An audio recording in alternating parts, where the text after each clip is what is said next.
Happy Friday, quilt makers, scrap masters, friends, and family alike. Technically, it's week 36, series 2 scrap masters, but today we're building the quilt, and from this point on, we're going to start something completely new. But I'm so glad you're here. Are you ready? Let's get started.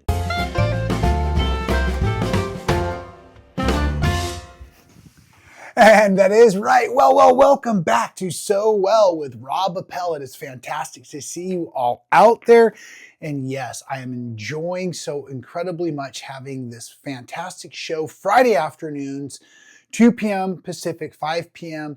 Eastern as a premiere, meaning that you can chat along live with us in the chat box. It's super fun. And today's theme is putting this quilt together. So we won't do an actual roll and spin today. If you're brand new to the channel, check this out. You got to see what we've been doing. We've been building a really cool quilt, scrap quilt. I've got about a quarter of it on the wall, and pretty soon you're going to watch me go into fast mode, and I'm going to lay out the quilt. I'm going to talk you through it a little bit, and then I'm going to build the quilt top so you can see what I came up with after 35 weeks of randomly building super cool quilt blocks one at a time using these wonderful dice and color wheel spinner, which now, yes, of course, you can get over at robappell.com. Thank you for everybody that was here last week. If you weren't, you should have been subscribed. That's right, subscribe, because you saw the new t-shirt. So how cool. Yes, I've got the front back logo. You can pick this up. There's a link on robappell.com, but I also premiered last week. I wasn't sure, especially if you ladies would want something this large on the front of a tee, but everybody went nuts. So yeah, that thing's like a 16-inch, 12-inch square, and it's rad. Probably just ruined my microphone. But yeah, you can pick up the link. robappell.com takes you to Sticker Mule, where you get all of your shirts custom made and shipped directly to you in just a few days. So I will be showing you the front and the back of this as I'm working on my quilt. Very strategic, super excited. Pattern is free. There is a series 1 and a series 2 download on robappell.com. And starting very, very soon, I will tell you all about, as a matter of fact, next week, I will tell you all about where we're heading in the future as scrap masters. We're going to go time warp mode. It's going to be amazing, and I'm super excited to present it to all of you. So there is no random roll or spin today. We're going to dive into right where we left off last week, and I started colorizing the quilt off of the oranges, pushing into the greens. You've seen some stripe concepts off of these blocks here that you see in this quilt also. You've seen some kind of cube designs off of those blocks. I've got 6 of them to work with. I'm not exactly sure where we're going. My strategy in quilt building, when I've got a bunch of random blocks, maybe it was a memory quilt, maybe it was a community quilt, maybe it was something like this, it was a scrap quilt, but all of the blocks are the same size, but they're not necessarily the same construction or the same color or the same fabrics. I've grouped my squares, my blocks, into color families now, like you also see on the wall. I'm going to start with kind of a color spread, a generic, following my color wheel rainbow of gradient across what I call the design floor, because I just don't have a space big enough, a wall large enough to get a good distance and see what I'm doing here. And I do need to be able to see all of the blocks 100% in their layout before I can start sewing, because I don't want any one block. And I think right now this one kind of shows that. I don't want any one block to be in the wrong location rotation that starts to overpower the entire quilt project. So if you will follow me into the design floor, we're going to get started putting this together, and I'm going to take these blocks off the wall piece by piece, put them on the floor, add these to them color-wise, then take a look at it and see where we go. So once again, are you ready? Let's get started. One of the reasons it's so important to get your flooring straight when you lay your floor down, because if you didn't notice, I've put my own floor in as well. I've showed you that before. And so yeah, just strategically now talking myself into circles. Let's see if I can do this. This is a bottom corner. That's right, that's missing. We will do a 5x7 layout on the floor. Right now I've got 4 across. Like I said, I'm just going to get these moved over there so then I can start to integrate these into the rest of the design. Starting here with what I know is my edge. Well, somehow my camera wasn't recording when I put all those blocks down like I said I was going to, but fortunately we're going to do some swapperoo. You can see, as my fear, this block stands out like a sore thumb at the moment.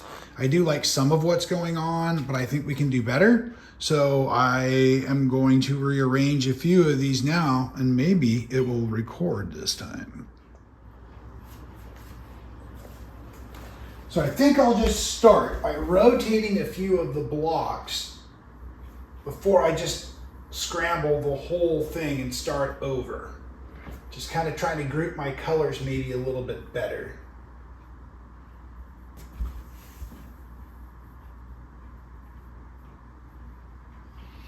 And then, like a good scientist, I will come back and look at each part before I do the next rotation. So that's already a little bit better. That block is pretty strong and might take over in a lot of places. I do like some of this glow lighter spot in here, and I like this lighter spot down here, the way it's playing with our eye. We're often looking for triangulation of light spots. So I might also swap these two blocks, because not only are they the same block, but this lighter, should read a little bit lighter now that it's got more dark around it. So I like the way the lines of our split block threes kind of drag your eye this way and this way. If you were sitting and looking at it vertically, you would see those lines. Is there something else I can do that would make that line stronger? So now that I have it all designed, I think I went through 3 or 4 iterations, sent pictures to my friends, got all of our great quilters out there to send their 10 cents worth. And so I'm taking their advice. So here we go. I'm just going to rebuild it now back into the machine, starting with the columns of patchwork that are closest to my door, just to make my life convenient. So for here, I still want to start at the bottom, because I always like to look at my second piece of add-on. And as I approach the machine with my 1/4 inch seam allowance, now I'm just going to go ahead and nest each piece of patchwork, or make sure that those seams align. Got a needle down function, which will be helpful. And I'm just going to take these 2 blocks at a time, remembering now that I'm actually looking at the top of the second piece. I also have these pins with numbers on them, and so I've learned that it's a wise choice to take and put a pin on that upper block in the upper section. So this one will be numbered 1 for me now. And then as I go ahead and remove this, what I'm going to do is I'm going to just open up, lay this here, and then I'm just going to go get and grab that seam and bring it back to my block right here, lay it back in my row and start building. So kind of some quilter size today. We're going to get some super good activity before our weekend.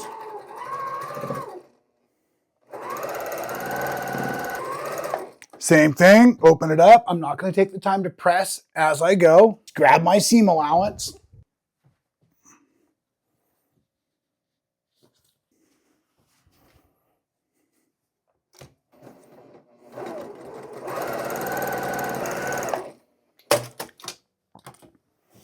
Now I'm just going to pin it up on my design wall, knowing where my starting point was because of where I placed that number 1 pin. Mostly just getting it off the ground. Puppy's coming over at any time, so I've got to get to sewing to secure all of my parts and pieces before that little guy comes tearing through the living room. So excuse me while I get that taken care of. Okay, so now that I have all of the big long sections stitched together, now I'm not going to bother ironing yet. We're going to do just like we kind of did as we webbed everything together. I'm going to make sure that I have my pieces number 5 here. That means 4 is going to go here based on just the way I built them. So laying them together to make sure I have my pins. Now I'm going to flop these over because I still want to be able to see in which direction I'm sewing. Kind of organized, checking my seams at each block union. And then I'm going to put the weight of the quilt, because I do this standing, up on the table. This will help it keep from dragging and help everything align nicely. And I'll go ahead and start to do my same patchwork, just aligning each Little seam allowance as I go here, slowing down my pace to make sure that I keep everything nice and accurate as I go. And as we're stitching this column together, I would just like to take a moment. We normally do what we call the grateful list if you're new here. We talk about 4 items, 3 items that we're grateful for each week, but this week is the week we had to put our wonderful single-toothed Chihuahua of 16 years down. So we sent him off to heaven, and we miss him dearly. Family dog, and we got some fun photos throughout the years I was looking at. Here's a few of those.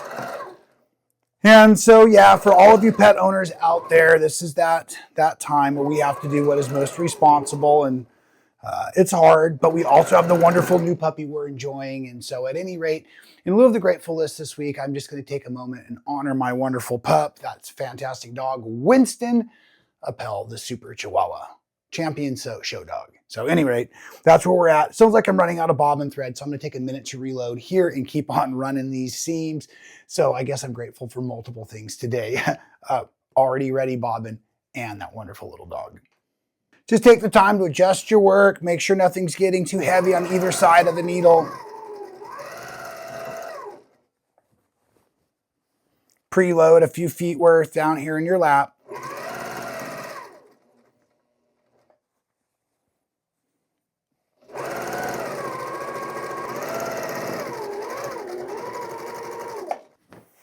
Now we just need to make sure that we continually align what we need to align. And so as I've rotated the project so that I can sew with the bulk leaving the machine, now I have those pins up here. Here's 5, here's 4. So 3 pin will go here.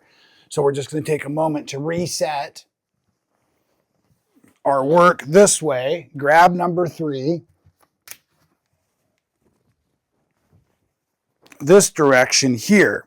Now, you may have a box of these old Wonder Clips laying about. I usually do. Don't use them often, but from this point on, because of the bulk, I am going to go ahead and put a clamp at the base, and then just at every 12-inch block union to help myself keep aligned. And these clamps will actually really make life easy now that there's going to be a little bit of bulk, and or I love having my cutting mat next to my machine. But remember, folks, it's a non-slip mat, so it does make it harder to push large amounts of fabric through the machine, and I don't want you pushing or pulling. So now I'm not a pinner, no pinners here, but I am going to go ahead and take a moment and be a clamper, clipper, security.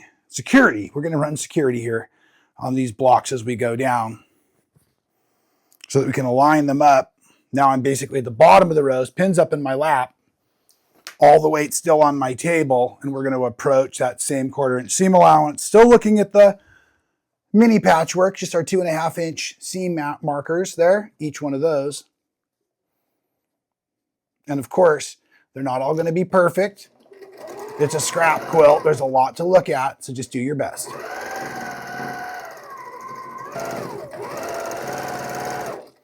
All right, just finishing up. Now, one of the other tricks I should have pointed out while I was doing is that I joined 2 of the big columns and 3 of the big columns together so that while I was going down this last seam, I was actually kind of balancing the weight of it. But nonetheless, here we go, and I'll go ahead and get some good overshots so you can see everything before we start quilting it. But that is our Series 3 Scrap Masters 35 weeks of block building randomly with our awesome die and spinner. I'm so glad you were here for all of this. Super exciting. We've got the awesome neon nights behind me and a whole new pattern series to come. I'm super excited to let you know what's going on, but I do think we should spend a little time talking about the quilting, the binding, how to base this quilt, and I'm going to put together some fantastic tutorials using this quilt top for that content. So please let me know what else you'd like to hear about in quilt finishing now that we have the top done, as I'm going to build out some awesome tutorials for you right here at So Well. Folks, have a blessed week, and until I see you again, thanks for being here. Keep those hands busy, and please stay well.